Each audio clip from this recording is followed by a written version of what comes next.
ಲಕ್ಷ್ಮೀನಾಥಸಮಾರಂಭಾಂ ನಾಥಯಾಮುನಮಧ್ಯಮಾಂ ಅಸ್ಮದಾಚಾರ್ಯಪರ್ಯಂತಾಂ ವಂದೇ ಗುರುಪರಂಪರಾಂ. ನಾನು ವಸುಧಾ. ಎಲ್ಲರಿಗೂ ನಮಸ್ಕಾರ.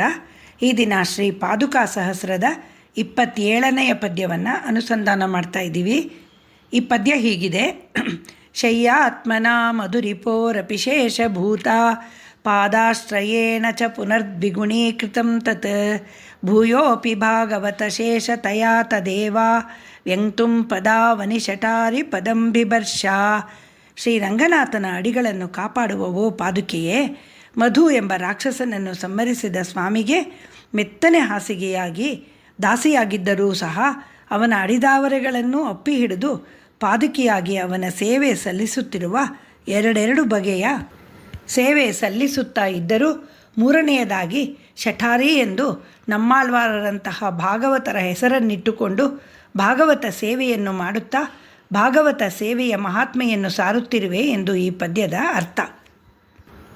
ಭಗವಂತ ಶೇಷಿ, ಪಾದುಕಾದೇವಿಯೂ ಶೇಷ, ನಮ್ಮಾಳ್ವಾರರೂ ಶೇಷ.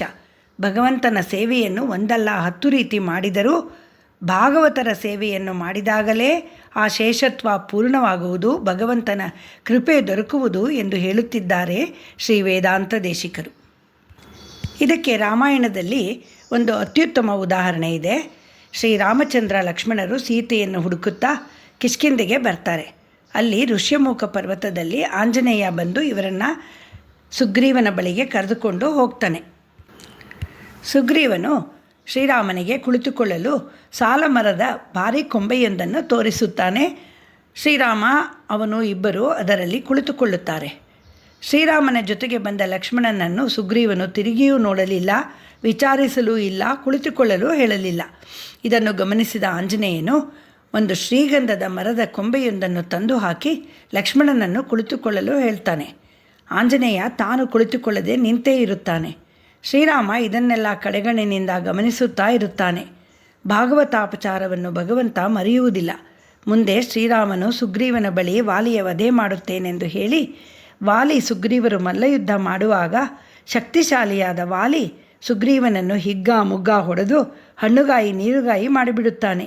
ನೋವು ಅವಮಾನಗಳನ್ನು ಅನುಭವಿಸಿದ ಸುಗ್ರೀವ ಶ್ರೀರಾಮನ ಬಳಿಗೆ ಬಂದು, ಹೀಗೇಕೆ ಮಾಡಿದೆ, ಮಾತು ಕೊಟ್ಟಂತೆ ವಾಲಿಗೇಕೆ ಬಾಣ ಬಿಡಲಿಲ್ಲ ಎಂದು ಕೇಳುತ್ತಾನೆ. ಆಗ ಶ್ರೀರಾಮನು, ಅಣ್ಣ ತಮ್ಮಂದಿರು ನೀವಿಬ್ಬರೂ ಒಂದೇ ತರಹ ಇದ್ದೀರಾ, ನಾನು ಯಾರಿಗೆ ಅಂತ ಹೊಡೆಯಲಿ ಎಂದು ಬಿಟ್ಟ. ನಂತರ ಲಕ್ಷ್ಮಣನಿಗೆ ಶ್ರೀರಾಮನು ಹೇಳ್ತಾನೆ, ಕೆಂಪು ಬಣ್ಣದ ದೊಡ್ಡದಾದ ಗಜಪುಷ್ಪಗಳ ಮಾಲೆಯನ್ನು ಮಾಡಿ ಸುಗ್ರೀವನ ಕೊರಳಿಗೆ ಹಾಕು, ಇದರಿಂದ ಸುಗ್ರೀವ ಯಾರು ವಾಲಿ ಯಾರು ಎಂದು ತಿಳಿಯುತ್ತದೆ ಎಂದು ಹೇಳ್ತಾನೆ.